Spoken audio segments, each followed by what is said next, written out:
Halo teman-teman, kali ini kita akan membahas mengenai pengenalan tools pada Microsoft Excel.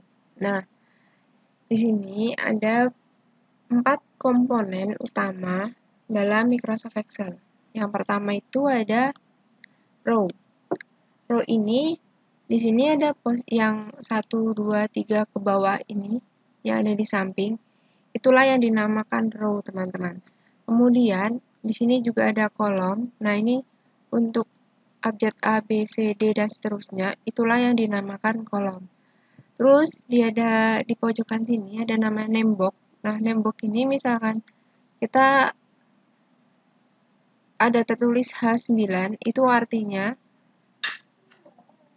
kolom H baris ke 9. Nah, ini apa sih, Kak? Nah, ini itu merupakan posisi sel. Nah, apa itu sel? Sel itu adalah di mana teman-teman melakukan aktivitas. Nah, sel ini adalah teman-teman melakukan aktivitas. Nah, ini yang saya klik, yang di blok ini merupakan sel teman-teman. Nah, ketika teman-teman klik salah satu sel, atau teman-teman ingin tahu saya berada di sel yang mana, teman-teman klik, kemudian di name box ini akan tertulis G9, misalkan di sini. G itu adalah kolomnya, 9 ini adalah barisnya.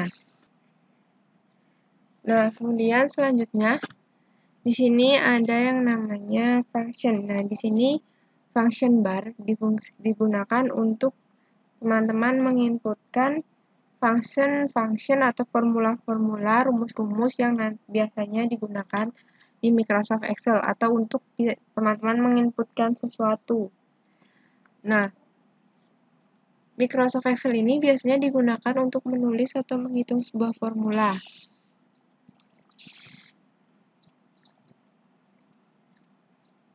Yang kamar kakak tutup ya. Jangan pelan-pelan. Nah, di sini ada tulisannya fx. Nah, fx ini itu insert function. Teman-teman bisa diklik. Nah, di sini ada beberapa pilihan function ya, teman-teman. Dari sum, average, superline, count, max, sin, dan lain-lain. Nah, teman-teman nanti bisa mengeksplor lebih jauh fungsi-fungsi dari function-function ini. Nah, kemudian selain ada function, biasanya di Microsoft Excel ini juga terdapat yang dinamakan sebuah tabel, chart gitu, diagram. Nah, cara ngeceknya itu ada di insert. Nah, di sini di insert ini ada beberapa diagram, teman-teman. Jadi misal ada beberapa contoh, ada yang beberapa macam lah. Nanti misalkan teman-teman klik salah satu,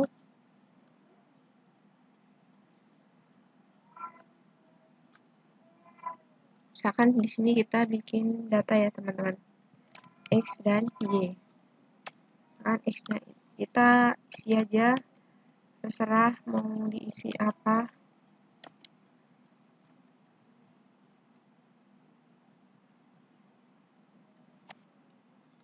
Nah, ketika teman-teman mengklik salah satu chart atau diagram tadi di insert, di toolbar insert, nah ini nanti akan muncul kosong. Cara mengisinya, atau biar tampil itu dengan klik kanan. Kemudian di sini ada select data. Nah, select data ini usahain kalau misalkan ada data di remove dulu, jadi dikosongin. Kemudian kita add. Nah, di sini ada series name. Series name itu variabel ini mau kita kasih nama apa gitu. Misalkan di sini kan ada X nih, kita kasih nama X. Kemudian series value, yaitu isi dari variabel X ini. Ini kosongin, kemudian klik anak panahnya. Kemudian blok data pada kolom X. Nah, terus kita oke. Kan masih satu, sedangkan kita masih ada Y. Itu teman-teman bisa lagi add. Kemudian kita kasih nama series Y. Isinya seperti tadi. Kita blok. terus di oke. Nah, nanti ini kita oke. Nah, munculnya akan seperti ini teman-teman tabelnya. Diagramnya. Nah, diagram ini juga bisa diubah dengan klik kanan, change card type. Nah, tipe dari card ini ada banyak, ada kolom, line, P, bar. Ini semua sesuai kebutuhan yang teman-teman mau. Karena nanti kita ubah seperti ini, dia akan berubah teman-teman. Jadi seperti itu ya teman-teman. Kemudian selain ada bars juga kita bisa, misalkan kita punya dua kalimat yang cukup panjang, misalkan praktikum PTI. Nah, ini kan kalimat yang membutuhkan 2 baris ya teman-teman. Semisal kita ingin memisahkan kalimat praktikum PTI ini menjadi 2 kolom yang berbeda, itu dengan cara klik toolbar data. Jadi selnya itu sesuai posisinya, kemudian diklik toolbar data, terus text to column. Nah, di sini ada pilihan delimit dan fixed width. Nah, delimit ini hanya untuk memisahkan dengan jarak spasi, sedangkan fixed width ini dengan ukuran tertentu atau nanti ada ukurannya. Kemudian di next, nah nanti dia akan muncul preview, kemudian kita next lagi, terus kita finish. Nah, dia akan masih menjadi satu kolom kalau kita pakai daily.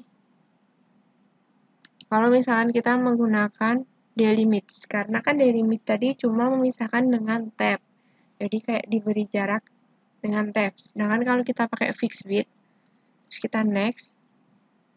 Nah, kalau pakai fixed width tadi, dia akan menjadi 2 kolom, yang awalnya 1 kolom, dia menjadi 2 kolom. Jadi praktikum PTI-nya jadi 2 kolom, yang 1 kolom praktikum, yang 1 kolom PTI. Nah, selain itu, kita juga bisa misalkan mempunyai sebuah tulisan tugas 1 gitu ya misalkan. Nah, itu juga bisa teman-teman misalkan ingin menggabungkan beberapa kolom. Misalkan ya, ingin menggabungkan beberapa kolom. Itu di sini ada merge and merge. Merge ini gunanya untuk menggabungkan beberapa kolom atau ingin menggabungkan beberapa baris. Juga bisa. Misalkan ingin menggabungkan beberapa baris. Nah, menggabungkan beberapa baris ataupun kolom ini teman-teman bisa menggunakan merge. Kemudian, misalkan teman-teman ingin menulis, misalkan tugas satunya ingin dibuat berdiri atau menyamping, itu juga bisa menggunakan like. Nah, di sini ada AB terus anak panah. Nah, itu likes-nya, like content. Nah, ini bisa dibuat atas bawah, miring, dan lain sebagainya sesuai kebutuhan teman-teman. Nah, selain itu, di Excel ini juga terdapat yang namanya header footer. Jadi nggak cuma di Word, tapi di Excel pun ada. Jadi di toolbar insert ini, terus di text. Nah, di sini ada header footer. Silahkan teman-teman klik. Nah, nanti tampilannya akan berubah seperti ini, teman-teman. Jadi dia akan membuat halaman-halaman gitu. Nah, teman-teman di sini bisa menambahkan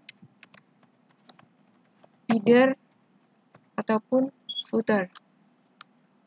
Nah, dia akan langsung mengheader kan, teman-teman. Akan teman-teman di sini mau nambahin footer. Nah, dia di setiap halamannya nanti akan ada header, yaitu seperti praktikum PTI ini. Jadi itu untuk header footernya. Jadi mungkin itu pengenalan sederhana mengenai Excel, Microsoft Excel. Nah, teman-teman bisa mengeksplornya lebih jauh sesuai dengan kebutuhan yang teman-teman inginkan dalam penggunaan Microsoft Excel ini. Mungkin sekian dari saya. Terima kasih.